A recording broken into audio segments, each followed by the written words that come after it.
Welcome to Exploring Foods with Smitty, and what we're getting ready to make is one of my husband's all-time favorite. We always go to IKEA to buy things, but while we're there, we've got to get their Swedish meatballs. That's right. So what I am doing, I am going to make Swedish meatballs. Now, you may ask, what's the difference between Swedish meatballs and regular meatballs? Well, it's the spices. Regular meatball uses, let me see here, uses Parmesan and oregano. Well, these meatballs use different spices, which is allspice, nutmeg, and white pepper. So what I'm going to do is get my things together, and I'm going to come back and we're going to make Swedish meatballs. And you know what else? You can freeze these things. You can cook them, put them in a freezer bag, and freeze them for up to 3 months. So let me get my stuff and we'll get started. Okay, so let's get started. When I say this is his old-time favorite, I mean he loves these things. We went to IKEA the other day just to get Swedish meatballs and mashed potatoes with gravy. So we're going to try and make it so what I have in my bowl is half ground beef and half pork. And what I'm going to do is just mix it together until it gets good and mixed. Like so. Okay, so to this I'm going to add some chopped onions. Get that cleaned off. And I diced them up pretty fine too.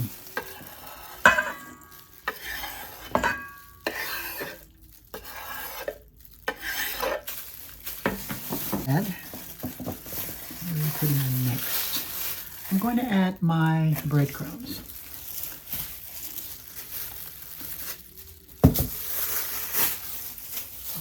Put in some nice breadcrumbs here. Haven't even been opened.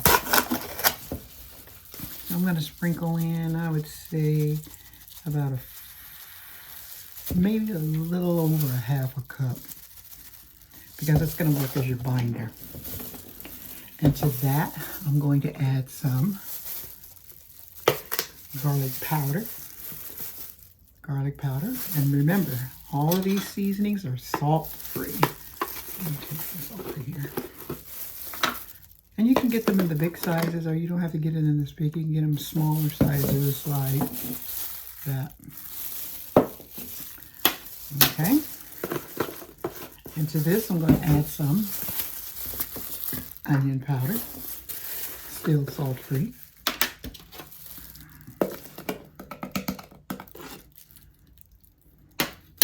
To help with my onions. Okay, and then my special seasonings are going to be nutmeg,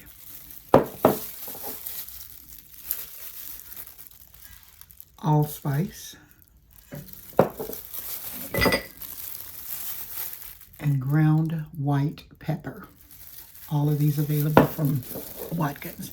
Okay, so I already have them measured out. I'm just going to pour them in. And then to that, I'm going to add some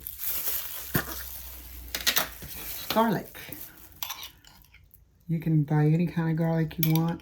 I love garlic. I don't want to make garlic meatballs, but I love garlic.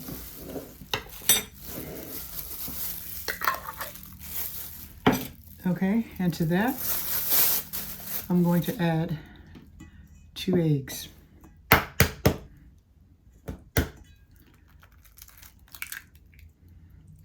All put in there. I can smell the goodness already. Okay, and then what I'm going to do is take my gloves. You don't have to use gloves for your meatballs, but I'm just using it because I don't want my hands all yucky. So I'm going to put all this in a bowl and just mix it all up until it gets really mixed, really good. And you have a choice of adding other stuff, but I'm telling you, I'm just smelling the allspice and stuff in here, and it smells delicious. Okay, so I have my meat all mixed up. And if you notice that when you get meatballs, Swedish meatballs, they're much smaller than regular meatballs. So what I'm going to do is spoon some of this out. And I'm just going to roll them into balls like so.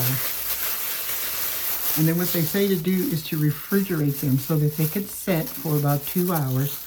And then you can cook them so they stay together. So what I'm going to do is get off, roll out my meatballs, and when we come back, we're going to be refrigerating them and then cooking them.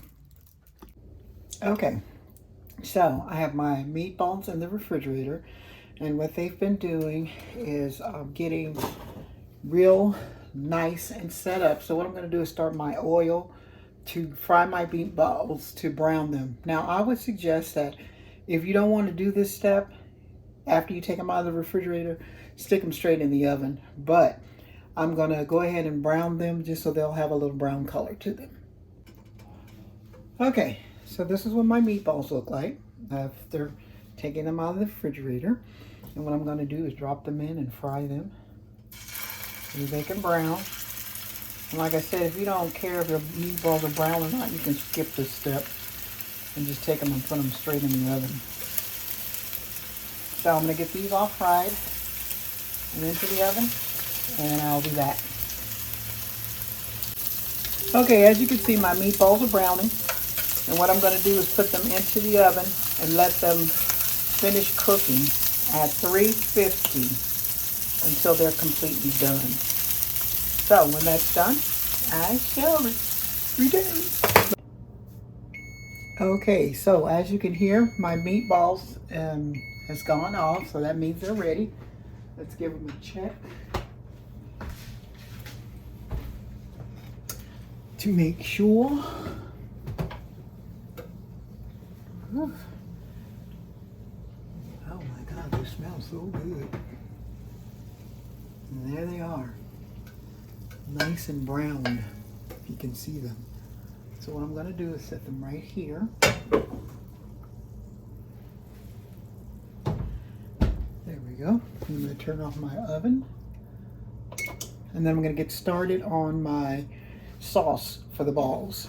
Okay, so what we're going to use is a little bit of EVOO extra virgin olive oil. I'm going to put a little bit more in that. I'm going to let that heat up. My oil browning here. And what I'm going to do is add to it some flour. Let's get a scoop of flour.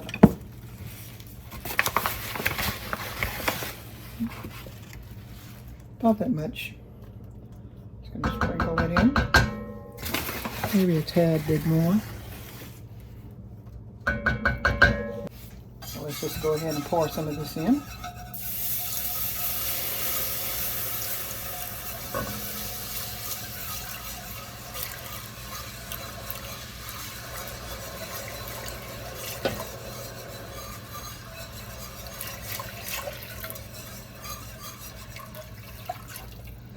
And this is just beef stock I made. I put a little bit of milk.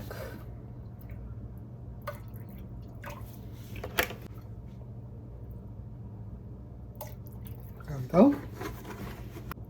Okay, so as you can see, my gravy has started to thicken. And if you just let it cook, it'll start to thicken. And if it gets too thick, you can add water. And if it's not thick enough, you can add more flour and water. So let's go ahead and put our meatballs in. Okay, so let's move you up so that you can see how these are looking. They're just simmering in all that nice gravy. So what I'm gonna do is let this simmer a little bit more. We're gonna add a little black pepper. Just a little, because this stuff gets hot.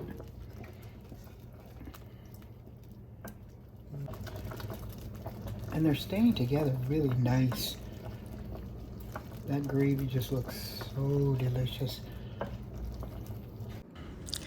These were very delicious meatballs. If I may say so myself, I think they tasted a lot better than IKEA.